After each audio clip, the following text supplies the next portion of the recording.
Nagpahayag noon ng interes sina Jericho Rosales at Piolo Pascual na makatrabaho si Catherine Bernardo. Para naman kay Alden Richards. Open siya na gumawa sila ni Catherine Bernardo ng sequel sa phenomenal movie nilang, Hello, Love, Goodbye, sa isa namang panayam.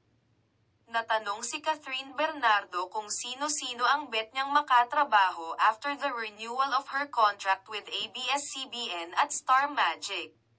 Ani Kath, 3 prominenteng A-listers ang bet niyang makatrabaho. Ito ay sina Vilma Santos, Piolo Pascual at Jericho Rosales. Aniya, excited din daw siya sa ideya na pagsamahin sila ni Piolo sa isang proyekto.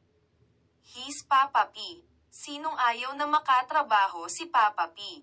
Safe to say na lumaki ako na kasama sila kasi we have the same handler. Tas nagkita kami nung kay Mr. M. Johnny Manahan, na lunch and then nakapag-usap. Of course I'm willing to work with Papa P. Who can say no to that, aniya. Open din daw siya na makawork si Jericho Rosales na nakabonding na niya sa pagja-jogging.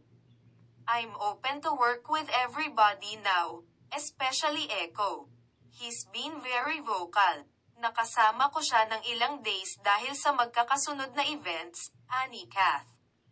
And he's such a nice guy, sobrang bait niya. So ayaw mo bang makatrabaho yung ganoon?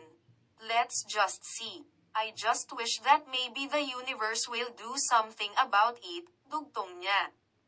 Hirit naman ng kibitzers.